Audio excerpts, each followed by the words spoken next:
this is our chicken parlor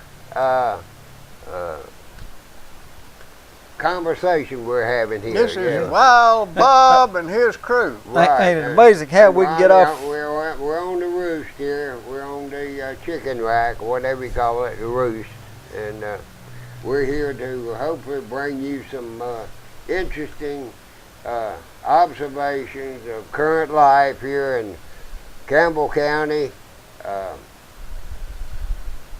And state of Tennessee, U.S. of A. if we can't bring you some interesting stuff, we'll bring you some uninteresting stuff. Just all over the world, yeah, you know. And we got our resident guru here, R.L. Henson, and Guru.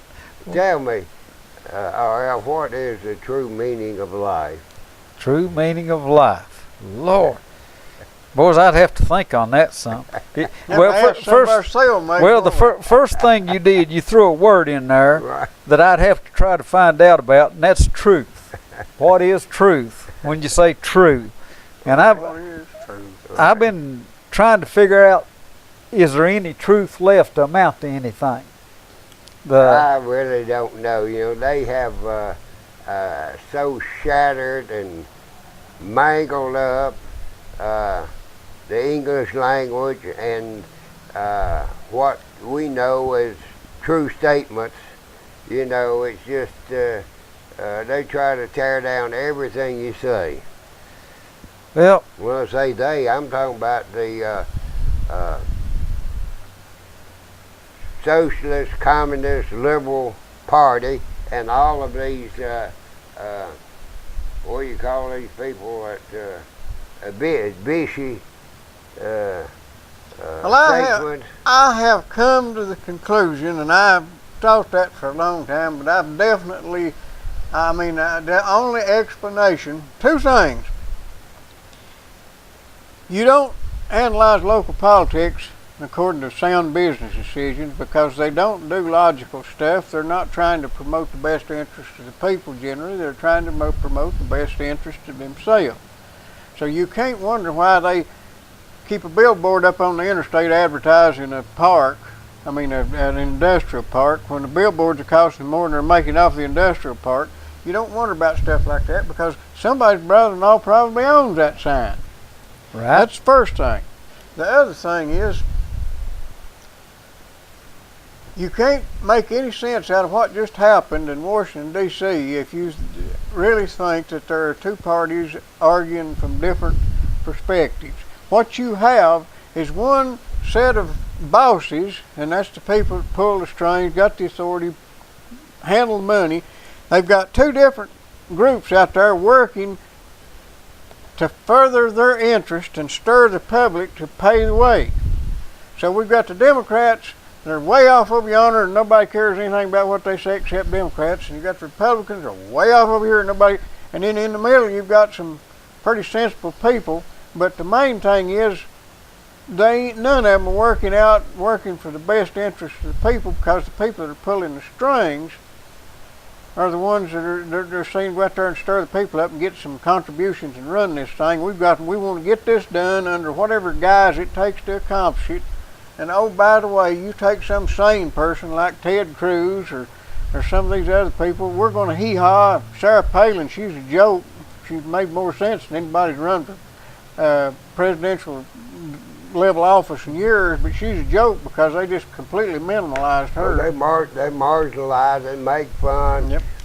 Where you look down on people who honestly are telling it like it is, you know. And Sarah Palin's one of them. They got real hard on Michelle Bachmann also, you know. But now people like the Aflac Duck, and Lamar Alexander, you know, what we need to do, somebody needs to get together and not run but one candidate against those people, because neither one of them got the majority of the votes in the primary. Lamar didn't get the majority of the votes in the primary. Look, I don't believe, because of the way the money flows, that you can start a third party and be successful. No. But you can take over the conservative one, the conservatives can take over the Republican Party if they're willing to go out there and stand up for something and lose an election or two. Right. You can remodel that. I mean, it started under Goldwater, and Reagan managed to transform the Republican Party, and it's a complete loss again now. And oh boy, did you know Jeb Bush is going to run for president? I liked old George, but I didn't vote for George #1. I voted for George Jr., but I didn't vote for George 1, and I ain't voting for Jeb. If that's my only choice, I'm going to stay at home like I did last time. Well, probably, and that's what happened in the last election. That many people stayed home, even though the Republicans made a real strong surge, took over the Senate, and reinforced their lead in the House. I'm talking about the presidential election. The presidential election, I didn't vote in that because if it had been borderline, I'd have gone and voted for Romney. But I didn't have to hold my nose and vote because it looked like he's going to carry Tennessee and get beat anyway, and they shouldn't have nominated him. And I didn't want him in there. I wanted somebody else. Right. He was the only reason I'd vote for him is he was the lesser of two evils. Right. And it's a lost cause. We're going to have to do something completely different. Let me ask you something. You know, back in 90, whatever, George Bush 1 was in office, the way Bill Clinton got the nomination was he packed all of these caucuses and all of these precincts with his people, and he more or less took over a lot of the electoral process, as far as in the early primaries, Indiana and those places, and he intentionally sent people in there to take over those parties. Yep. I really think we could mount a campaign here in Campbell County and take over the Republican Party here and run that bunch out that has been not running the county for all these years, but running.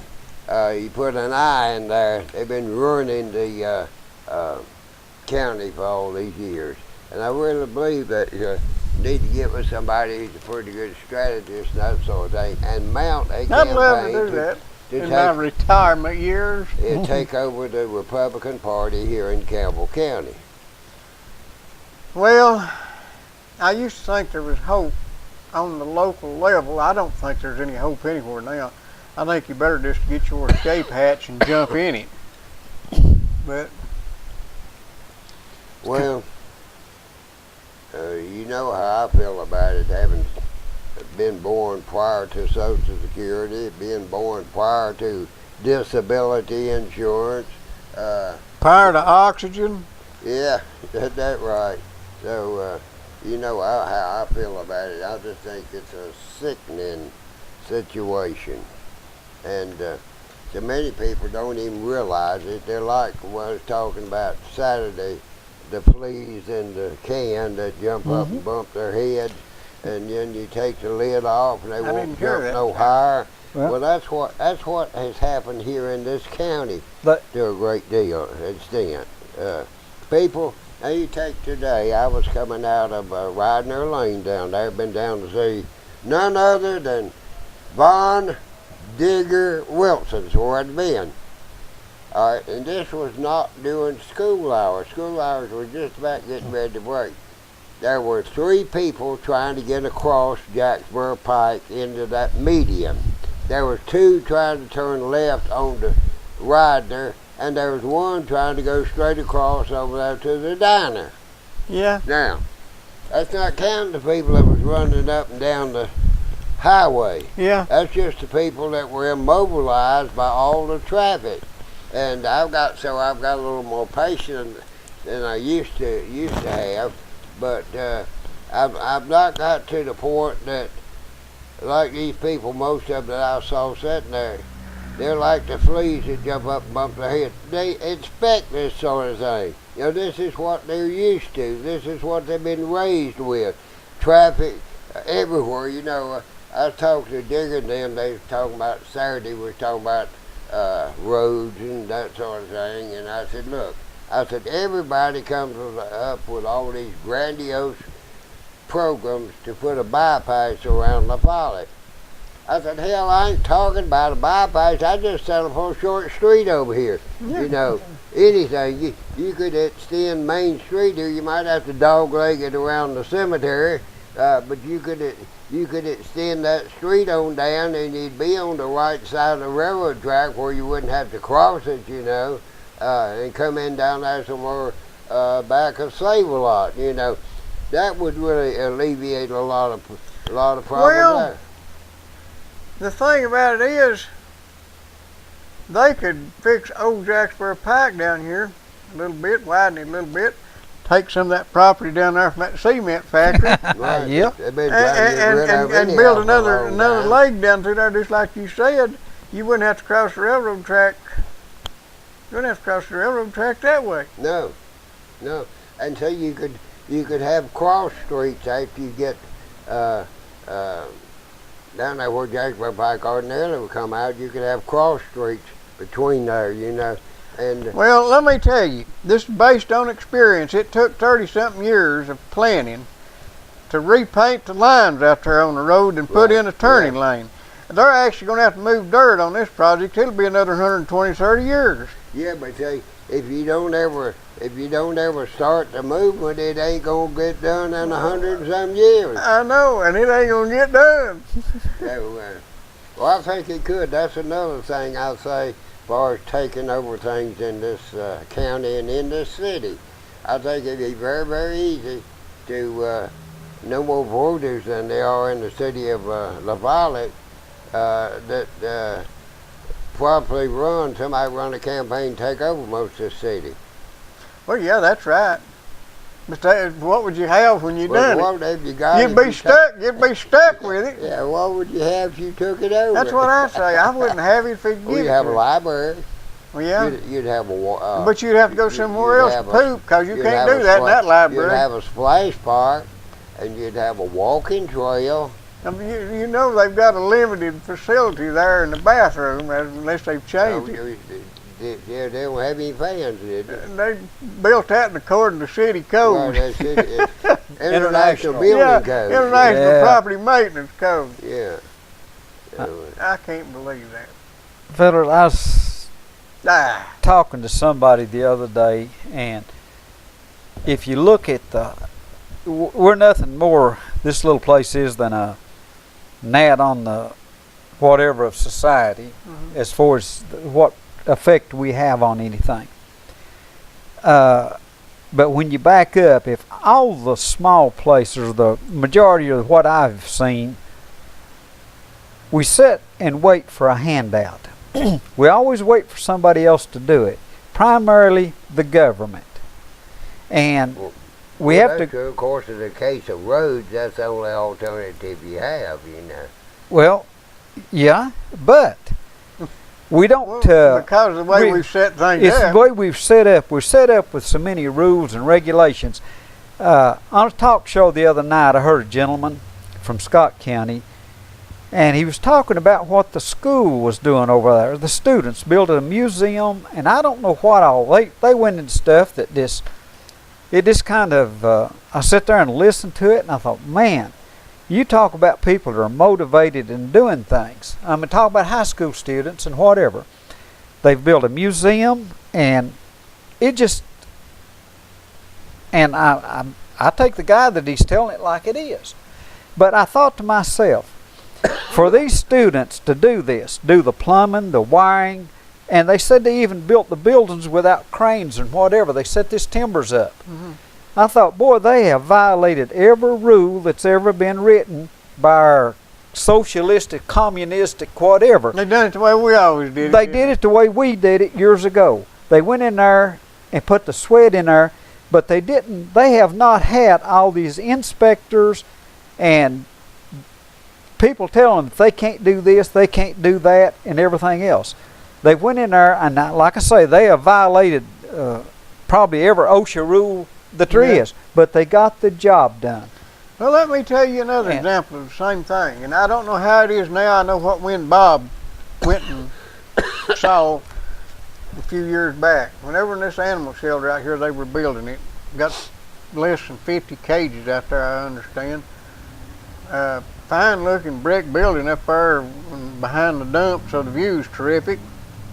And spent around $800-something thousand to build it, and taking $110,000-$120,000 a year to run it. Right.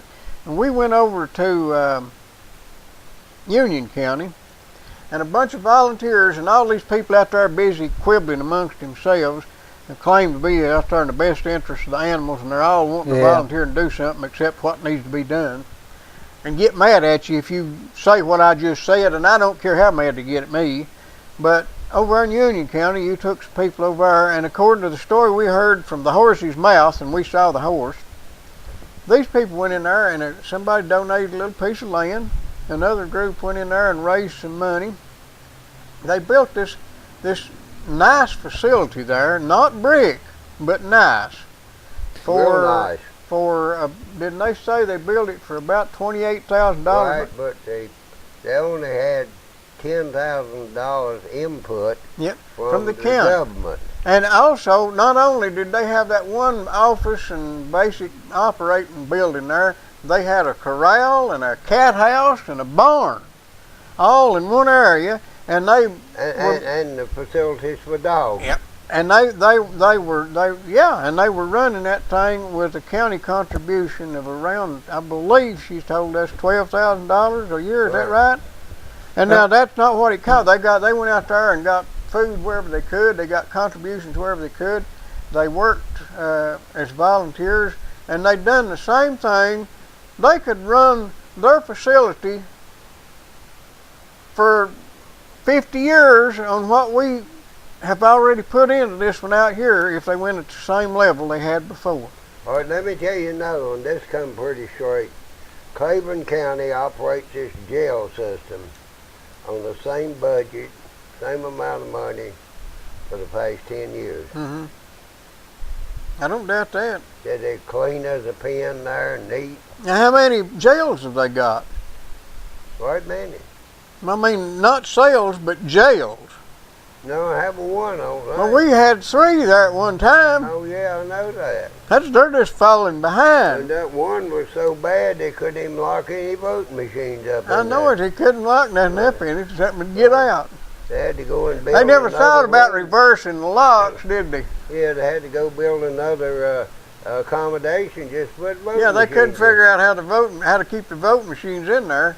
I mean, keep people out of the voting machines, because everybody knows the jail door locks from the outside. Anybody can get in, but ain't nobody can get out. Right. But they didn't have no sense to turn the door around. They turned the doors around. Yeah. Yeah. Well, fellas, speaking of jails, we probably got a lot of impressionable people watching and considering maybe a career change in this challenging environment we've got. And I'd like to suggest that if you're considering a career change and you're maybe really seriously thinking about taking up a life of crime, don't use a rental car as a getaway car. With a GPS. Because they've got GPS units on them. You might want to steal one that's not so well logged in. They knew where he was the whole and time. then, you know, you can always go back to teaching school if that's too smart well, for that's you. the kind of people you get teaching kids, you know, they're no smarter than that, you know. How dumb can you get? Right. I didn't say nothing about that before, and I've not heard it anywhere but just what I said. I knew the whole But time ain't when that- they said he was in that rental car, that he was a cooked goose right at that The time. man that's so dumb he make a getaway car out of a rental car ought to be locked up. He don't need to be out amongst the public. Right. I'm not mentioning any names here. Yeah, I'm sure he's absolutely innocent until proven guilty. Yeah, I knew his goose was caught, you know, when they said he was still riding in that. Ain't that stupid? Right. Boy, he was in a big line of traffic. They come and picked him out. Yeah, and he went down there and robbed somebody else. You know that? He went down there and robbed some people in a motel. They've got him down there in South Carolina on a different robbery charge. He ain't gonna get to come home till he serves his time down there. this right here was the reason I brought that, Bob. Okay. Well, That paragraph right there, oh. I thought that was interesting, and I'm curious as to how this transpired. We've the county, and I believe it says there in October. This is November, December. They borrowed $1 million. In this, did you see that paragraph? Okay. Yeah, I'm curious. I'm not familiar with the procedure as to how that they did this. I'm sure they did it by the book. They did it according to their county, what's his name guy. Okay, if you borrow $1 million, did you read do you go? what Do you? we worked for? Yes, and I'm going to talk about that Saturday. Yeah. If you don't bring the paper, I'll bring one. Okay. 'Cause I want, If the wording they use, if the county has a cash flow problem and they have to borrow $1 million, do they have to go before the county commission, or does the finance committee just say, "Hey, go borrow $1 million"? Or how do they? What's the procedure? Well, hello, Jerry Kid. I think they have room to manipulate, short-term shortfalls and things of that Okay. nature. That's through the finance committee then. But if they would only spend what they collected last year, this year, you wouldn't have No. to worry about that. We're on you the know. radio, They I don't mean, on spend the on internet right now. anticipated, just like Uh, my kids. I can ask him I about tell it if you them, want me I to. said, "Look," I said, just because you've got a little overtime coming, I said, you don't plan on living off that Dealry? overtime. You borrow against it. That's what they've done Yeah, right that's there. what they do. I Uh-huh. said, no, you put that overtime in the savings account and live off what you normally make, And I went to North Carolina this weekend. And Lonnie I'm chose so a proud rental of my car as a getaway car family too. He there, ain't too as smart. well as my family here, because all of my children were far better Yeah. children than I was. Oh, of course they. Their conduct Yeah. was Hold so on a much minute. better. Sugar Holler's what It you're was talking about, right? mainly do as I say, Hold do on. not as Bob? I have done. Yeah, Jerry Kid's on the phone. yeah. He said he heard they've cordoned off. They Sugar, what? they've surrounded Sugar Holler looking for the Kit's missing person lady. You heard anything about it? Well, I know that they were doing that they were going to be having an extensive search out there, but tell him I was out Sugar Holler less than 30 minutes ago, and there wasn't nothing cordoned off around my house. Did you hear that? He said he was out there 30 minutes ago and didn't see any signs of it, but he did know they were going to search the area.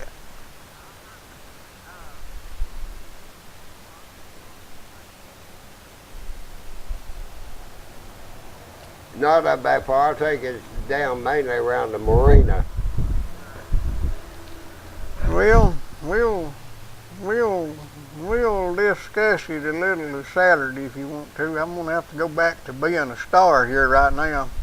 You ought to come on down here. We've still got another 35 minutes. You could do your impression of Barack Obama. And we've already got a seat warm here if he wants to come down.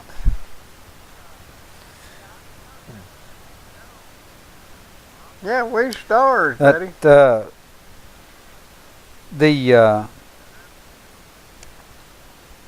lot of people, I think, have given up on the American dream. Well, I gotta go. Be a good boy. Bye. Well, let's go back to another subject, and it's something that I hit upon the other day about Michelle Bachmann and what she stated as to far as this budget, $1.1 trillion, and she stated that this decision on this was made in September between the Speaker and Obama, that they had an agreement back in September as to how this is going to go. And whenever you hear these people come on and talk, how do you believe anything that they say? Now, Barack says that he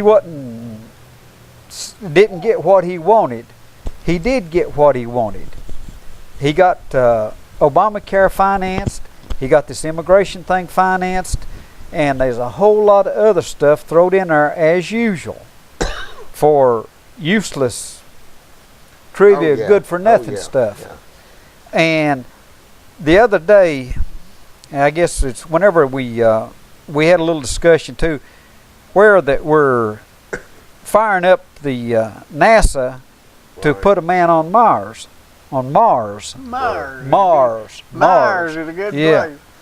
place. It seems to me like as many things and problems we have here in this country, that what are we going to prove by putting a person on Mars? That's what they asked Columbus when he left. Well, Yeah, but now Yeah, okay. with the problems we face on Mars, first thing that concerns me, or one of the things, is oxygen. You reckon they run into hostile Indians up there? I'm more Well, worried. how do they breathe? I'm more worried about the things the money. I know you don't agree, and I've had this argument for years, starting back with a college professor in 1969, 68, 69. But I think that the collateral damage from this Mars exploration. By the way, it's going to be more financed by private enterprise than anything else we've done before too. But I think you get so many benefits out of that if the government is going to take my money and waste it, that would be one of the first things I'd want them to waste it on. And leave a lot of the stuff that they do, like trying to figure out how come you got a mud hole in your yard that could be federal property. They need to get out of that business and let people do something that'll actually accomplish something. What they do whenever they come and declare that mud hole their property, that produces revenue Yeah. for this It other don't stuff. produce any for you though. No, does it produces revenue for this type of thing. Now, if you But- want to suspend a lot of taxation and not go to Mars and let private industry take over, they will do it. Okay, that would if that was private industry. NASA is not private industry, No. and But they, right now we've got this But now year, this recent space shot we done was done by a private company. are you talking about the one? Yeah, the one that put the one that one that landed. blew up on the last launch. No, the wait a one minute. where they sent this thing up there and right back down. Okay, That was a private setup. Now, is that right? They were under Well, government now- contract, but Okay. but they worked that thing. That is as a private enterprise effort. Certainly is. In other words, you're saying then that there was no tax money involved in it. No, there's tax money involved in everything. Okay, now the people. But it was much more private industry finance, private industry risk than Okay. anything we did going to the moon. Okay, then that's something I need to research. I need to find out who the companies are, or the organizations, or who footed the bill, who foot the bill for it, and what part of it was taxpayers' money. If private enterprise was doing it, I've got no objections to it. It's kind of like there's a thing like in Oak Ridge. Oak Ridge National Laboratory is funded by the Department of Energy and whatever, and they make several discoveries or whatever. I'm aware of that. But once they perfect something or solve a problem, then it's handed off to some private company that uses it. I heard. Like Velcro. Yeah. Well, I heard somebody make a statement said that they could build brake shoes right now. Oak Ridge can. They can build a brake shoe lining that will outlast the vehicle that it's on. Okay. We, the citizens here, have paid for this research, but yet they will not put it out on the market. Why? Then that comes back to what would it do to the brake lining industry? If they develop something, we paid for the research to develop it, but yet they won't put it out on for the private market. Well, I understand So- that, and that's somewhat of a problem in that there's always industry, big corporations control the government.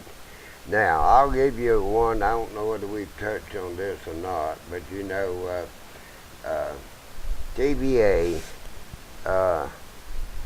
makes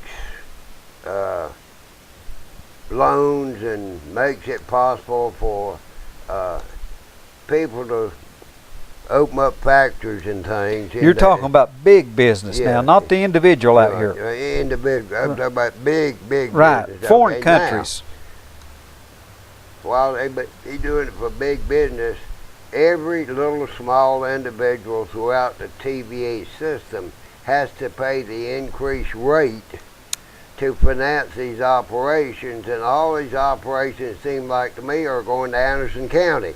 And why should we get our rate raised for electricity here in Campbell County or any of the areas supplied by TVA? If they're going to put all their eggs in that basket over there in Anderson County and not put in. See, they could.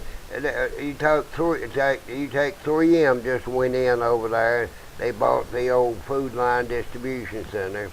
Well, somehow or another, if we had been aggressive, something, we might could have got a 3M operation here in Campbell County. Because I've said before, we have over 100 miles of frontage on the busiest highway in the world. We got 50 miles, a little over 50 miles each way, each side of the road. But yet we can't get hardly anything but a truck stop, a liquor store, or a Triple X establishment. That's all we can get. Maybe a Mexican restaurant. Well, out of this 100 miles that you're speaking of, how much of that do you think is controlled by the TWRA? I'm not going to get into this argument. Oh, we don't have good level land. We don't have this, don't have that. Okay. You know, they build factories under the ocean. They build them on top of the mountains. They build them everywhere. And I'm sure if they wanted some type of facility along that highway, that they could find land along there to put it. Well, I haven't seen a factory built on TWRA land yet. They might can do it. Have you seen her build on TWRA? TWRA can be defunded. It can be TWRA didn't buy that land either. No, they didn't buy that land. What they did, from what I've seen of it, is they put that land on cold storage. They put it in the bank to where they don't pay. Nobody pays taxes on it, on the surface of that land. Is what they've done. Well, surface rights. You can look at all of the negatives and the reasons not to do something. I don't even want to hear them. I want to hear the reasons how you can put factories and distribution centers up and down. That one over in those over in Anderson County is not sitting right on the highway. I'll tell you what. Try it. Just try it and see. I tried. Somebody to try it. I've tried. I don't think they even try it. I've tried to get a siding. Just a railroad siding. Oh, well, that's a very complicated thing, railroad siding is. Well, the rail was already there. Huh? The rail was already there. Okay. And the rail bed, the whole 9 yards. Okay. And you try to get a rail siding, just like on the L&N. Okay. Well, it's not the L&N anymore. Was that TWRA property or? No, but it has to do with doing business. All the stuff you've got to go through. Well, I understand that. I fully understand that.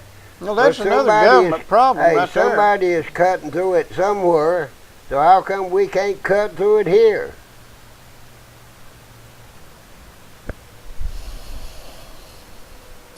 How? Well, I have no idea how that you would make the contacts in order to get anything done. It takes money. I don't either. But somebody somewhere is making the contact. Somebody somewhere is getting the permit. Somebody somewhere is getting the financing. All that's being done, but why can't it be done here? It's about like them saying that in order to bring jobs here, that our population needs to be educated more. And I said, well, why do they need more education to work here in Campbell County than they would if they drove out of here and worked over in Anderson County? I mean, why do people here need more education to get jobs and factories when all they do is drive out of here and go to Anderson County and go to work. Mm-hmm. So, I oversimplify everything, but when you get down to the nitty gritty, everything is an oversimplification.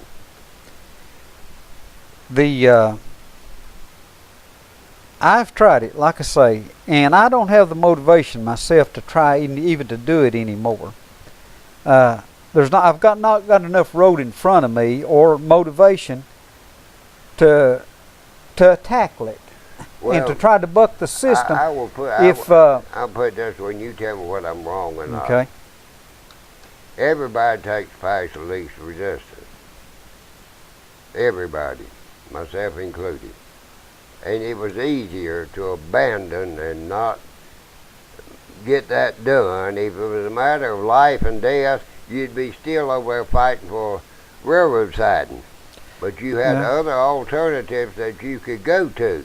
The motivation to the majority of anything, and especially in business, is to make a profit. Sure. All right. Now, to make a profit, that's, of course, is what part you've got left after you get done. I've seen in our operations, a guy can come out here who insures your operation, and he can say, that don't meet this code, that don't meet that code. It gets the job done, but yet it doesn't meet something that somebody wrote down. Please, let me show you something if you've been listening to the news. And this bus wreck they had in Knoxville, I am so glad that they figured out what caused that bus wreck. Did you hear what caused it? Not not being certified. That's right. That guy didn't have that mark on that piece of paper. He didn't have somebody riding with him, tell him how to drive. That's right. That's what caused that wreck. I hear this stuff. They got two drivers. They are, both of them, they are evading the question. That's right. They got two drivers. Both of them are able to communicate. They can put it down to the very second, and yet they're ducking and dodging the whole thing. It's like we get into news. If you watch the evening news, which I watch it, it's a waste of time to watch the evening news. Well, I'm glad I don't have a I never have television. wondered why there's never but about 20 or 25 minutes of news in the whole world in the afternoon. And, you know, I see that cut from that guy over yonder in the Middle East on that 50 caliber machine gun, and he's been there for a year with the trigger pulled back on that thing. Looks like the barrel would have melted off by now, or at least he'd had to went to the bathroom. Right. But he's been there standing there for a year with that one 50 cal or 60 cal. It may be a 60. But he's sitting there with the trigger pulled back on and the hulls are flying everywhere. And every night he's still standing there shooting that thing. Yeah. And I'll tell you another thing. Talk about commercials. I get so tired of seeing that guy with that stupid stinking elephant sitting on his chest. Looks to me like he'd figure out he can't breathe with an elephant sitting on his chest. But anyhow, I'm letting off steam, fellas. I'll tell you one thing. If you have trouble breathing,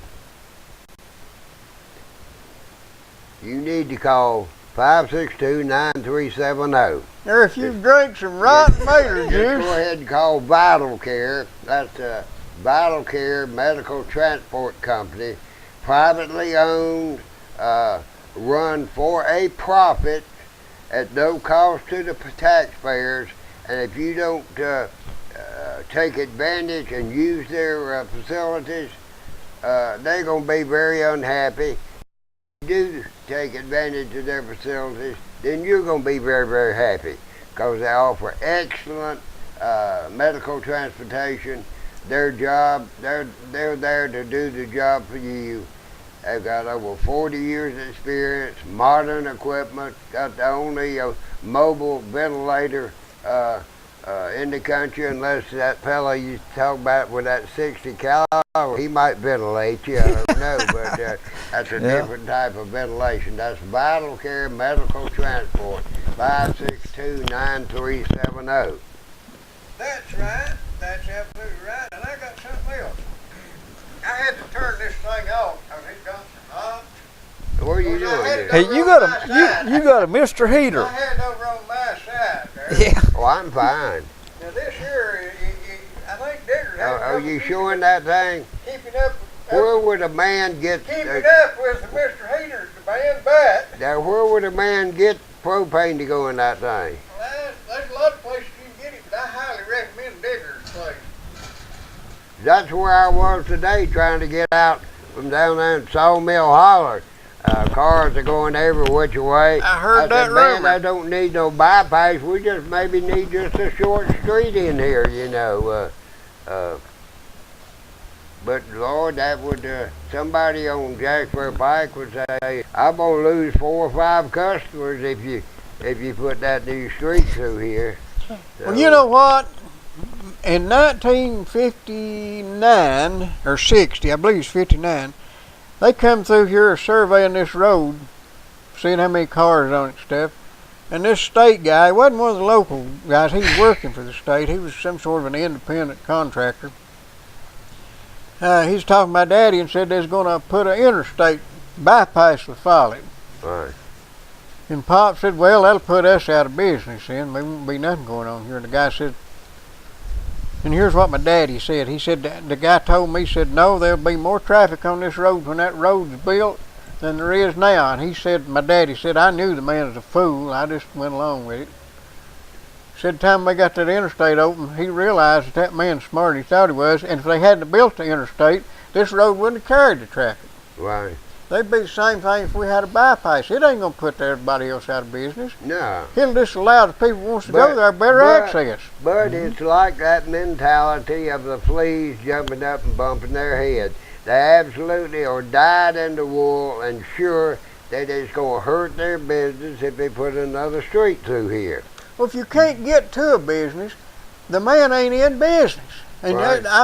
lots of times I don't go somewhere because I don't want to fool with but see, aggravation. what Right. they do is, oh no, we can't go with just straight through here. We're gonna have to have a comprehensive plan, and we're gonna have to go way out here and go all the way around and everything. Man, we just need a little bit of help, you know. It's about like that guy cutting that monkey's tail off, you know. Just barely stand a little at a time. Let's put a little short road in there. We couldn't hardly stand all that other stuff. What about Marcel Ledbetter when he went up the tree after the dog? Got up there and found one of them lynxes, and Jerry Clower said that's a souped-up wildcat.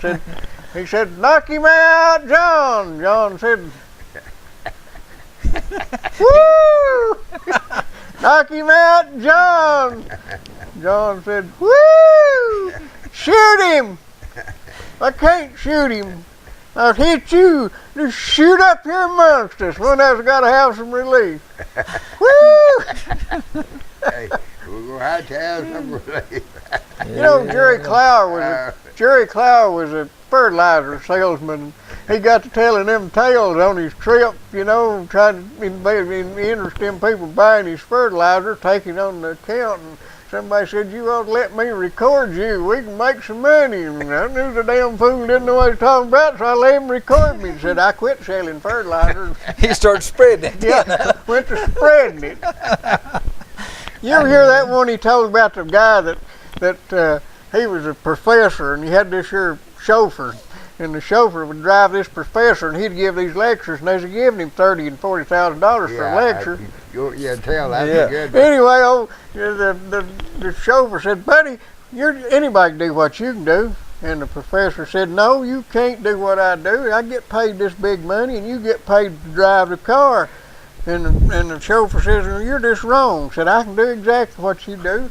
There ain't nothing there except giving a talk.